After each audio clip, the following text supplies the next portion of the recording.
Bloomberg Audio Studios. Podcasts, radio, news.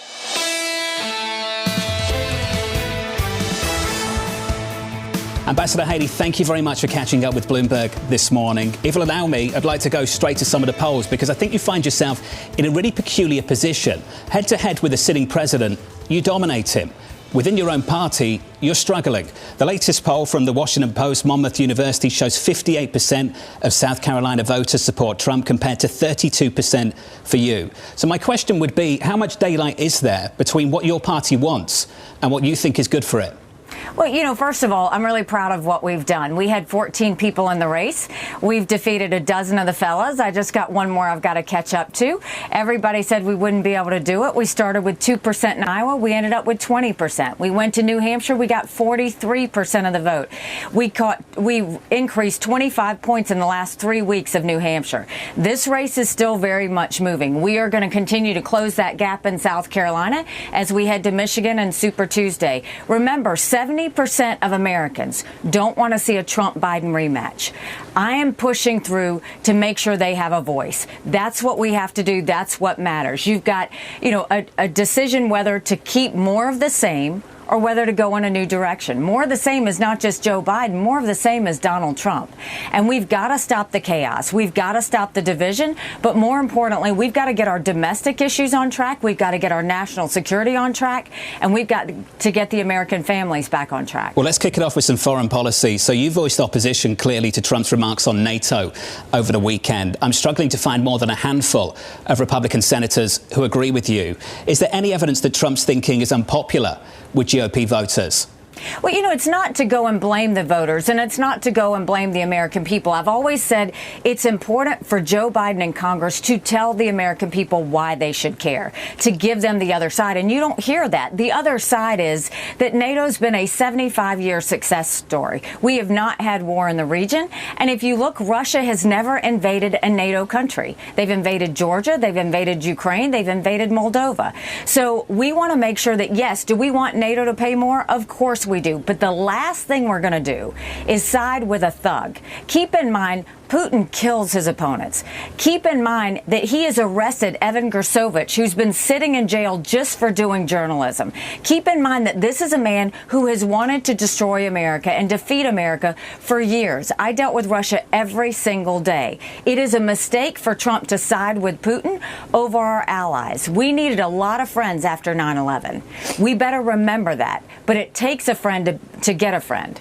Ambassador Haley, I'm sure you've seen the comments from the likes of Lindsey Graham and Marco Rubio.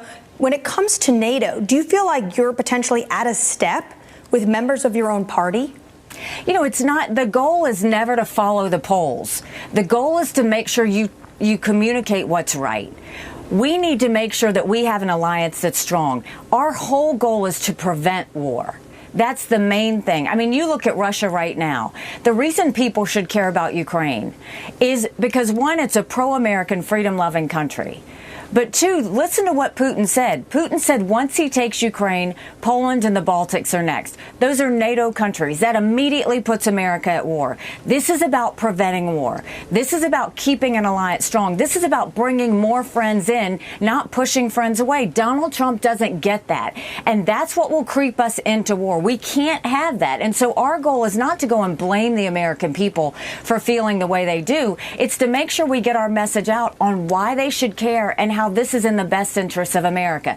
And for those politicians who are refusing to say that, that's a disservice to the people that they serve. If the goal is to bring more friends in, would you agree that President Biden has done a good job in expanding the NATO alliance?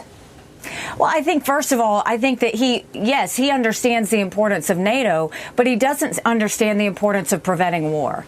He could have prevented Putin going into Ukraine. All of this wouldn't have happened if we wouldn't have had the debacle in Afghanistan. I mean, think about the fact that we left Bagram Air Force Base in the middle of the night without telling our allies who stood shoulder to shoulder with us for decades because we asked them to be there. Think about what that told our friends. more importantly, think about what that said to our enemies. So there's no surprise that Putin went and invaded Ukraine. There's no surprise that we're seeing Iran push its terrorist proxies to do evil around the world. There's no surprise that Hamas invaded Israel. There's no surprise that China is doing surveillance and intimidation over Taiwan. They see that the U.S. is weak, and they don't trust it. And the fact that we are watching Joe Biden in decline is not helping that. Russia, China, and Iran are watching every day the decline of Joe Biden. This is bigger than a party. This is about the fact that we've got to look out for the national interests of our country. And that's when you put all of this aside and say, what do we need? We don't need two 80-year-old candidates running for president. We need someone who can serve 8 years, disciplined, strong, no volatility, no drama, no vindictiveness. Just get the job done for the American people. That's what I'm trying to do. Well, when it comes to mental acuity, I know you want to make a standard that they have to take these tests. You said you're willing to take these tests. Do you expect Biden or Trump to take a mental acuity test before November? I expect that if you look at the fact, this is just a fact. There's a reason pilots can't fly after the age of 65. There's a reason you have to get out of the military after a limited age. There are a lot of industries that do that because it is fact. You are in decline. You look at Joe Biden 2 years ago, very different than what you see Joe Biden today. You look at Donald Trump in 2016, very different than what you see today. Donald Trump the other day went on 3-4 times saying that I should have had security at the Capitol on January 6th. I never had a job in D.C. I never was in charge of security. He was confused. That is what happens. What I am saying is I don't care if you do mental competency tests for 50 and up, but these are people making decisions on our national security. These are people making decisions on the future of our economy. We need to know they're at the top of their game. This is not about whether you like them or they hold a baby well.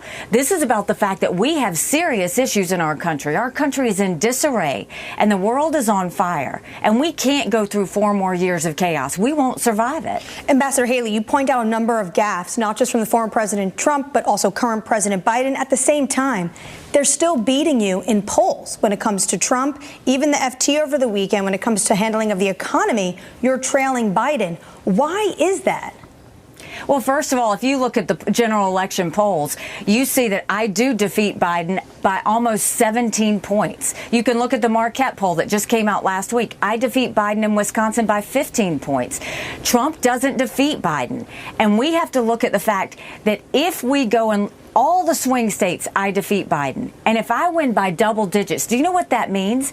That means you go into D.C. with a mandate to stop the wasteful spending and get our economy back on track, a mandate to get our kids reading again and go back to the basics in education, a mandate to secure our borders with no more excuses, a mandate for law and order back in our cities, and a mandate of a strong America that prevents wars that we can all be proud of. That's the goal of where we're trying to go. We've got to get past this partisan, it's got to be him or him. I think the problem is both of those men. You look at it, whether it's these court cases where they had national security documents they shouldn't have had. If you've ever had a job that dealt with any sort of security documents, you know that they are handled with extreme care.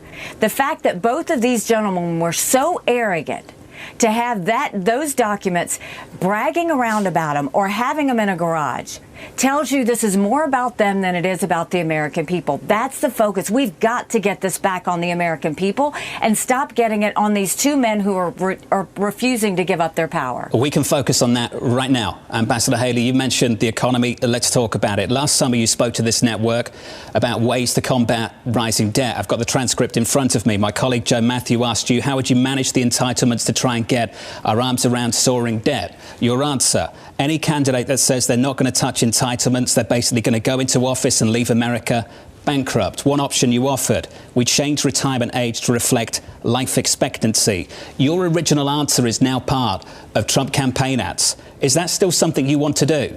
Well, first of all, that's not what I said. What I said is we should not ever take away from those who have invested in and those who have been promised. America should always keep their promises. I said we should go and change the rules for those in their 20s.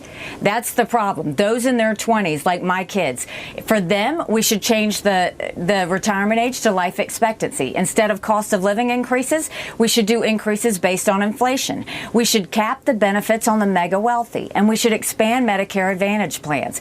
What Donald Trump wants to do is he doesn't want to touch it so that when Social Security goes bankrupt in 10 years, everybody gets a 24% cut across the board. That's not how you handle a problem.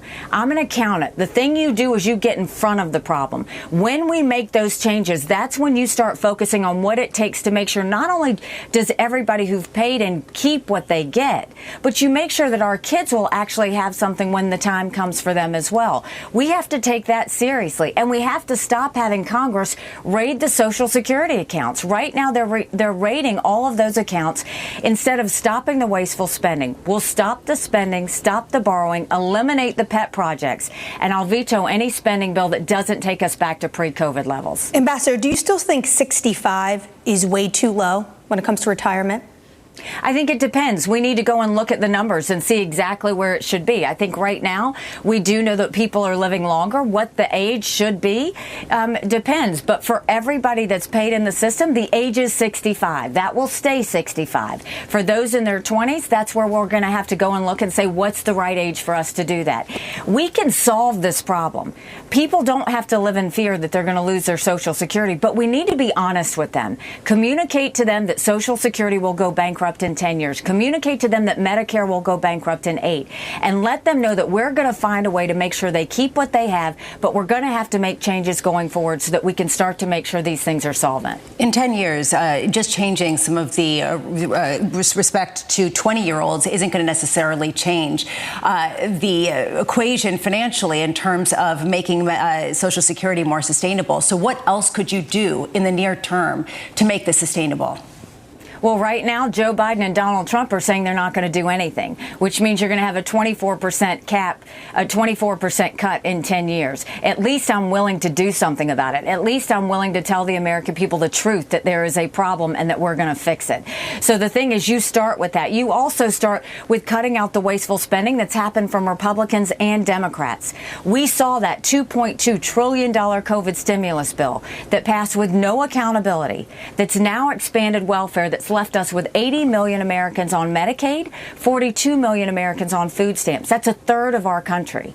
And instead of Republicans doubling down and trying to make something right, they opened up pet projects and earmarks for the first time in 10 years, pushing through 7,000 of them last year. You've got to stop that. The other ways we're going to do it is we're going to take as many programs in the federal government as we can and pass them down to the state level. That will dramatically reduce the size of the federal government, but it will empower people on the ground. Think education, think welfare, think healthcare, think mental health. When you go and cut those strings and allow that to go down to the people, you're reducing the size of the bloated government we have. Everybody loves to talk about how great the economy was under Donald Trump. Well, yeah, it seemed great. But at what cost? Well, he put us $8 trillion in debt in just 4 years. Joe Biden went and doubled down and put us even more in debt. That's not how you fix the economy. That's how you go and leave younger generations in a situation they'll never be able to pull out of. Meanwhile, Donald Trump is talking about heavily tariffing Chinese goods, potentially up to 40%. Do you see this as one viable way to raise money? Absolutely not. All that does is raise taxes on the American families and our small businesses that we need to be taken care of. It is ludicrous that he wants to go and raise those tariffs to everything that we import. That's going to affect American families on anything from baby strollers to appliances. Every American family will see at least a $2,800 increase in their taxes. Not only that, not only does he want to cut Social Security by 24% in 10 years, he wanted to raise the gas tax by 25 cents per gallon in 2018. He doesn't understand the value of a taxpayer dollar. He doesn't understand that you don't go in debt. You don't tax the American people. You don't go and take care of big corporations. You take care of small businesses and American families by making sure they have more cash that they can spend. That's been what's lost not only in Donald Trump, but in Joe Biden and in every member of Congress. Ambassador Haley, given that you seemingly consider, and many others do too, that a tariff on China is a tax on American consumers, would you consider repealing existing tariffs on Chinese imports? China's different. Now, when you talk about Trump wants to do tariffs across the board from every country. China, we have to deal with differently. We have to understand China has been preparing for war with us for years. That's not an exaggeration. They're already here. We know that. They bought 400,000 acres of U.S. soil, most recently near Grand Forks Air Force Base, where our most sensitive drone technology is. They're putting millions of dollars into our universities, stealing our research, and spreading Chinese propaganda. They've got Chinese police stations throughout our country. We know they had the Chinese spy balloon that was doing surveillance over our country that now connected with a U.S. internet company and sent that surveillance to China. They're building up their military, threatening America. What we need to do is when we look at China, you look at it through a national security lens. You look at it and say, if China pulled the rug out from under us tomorrow, would we be ready? Think about what happened during COVID. Everybody was told to wear a mask. Who made the masks? China did. Everybody was told to take a COVID test. You turned it over. It was made in China. Go into your drugstores right now. All of those medications are made in China. We've got to focus on what do we do to change that narrative, to make sure that the American people are not dependent on China, but we move that trade either to where we make it in in America, or we go and we make it with our allies and our friends.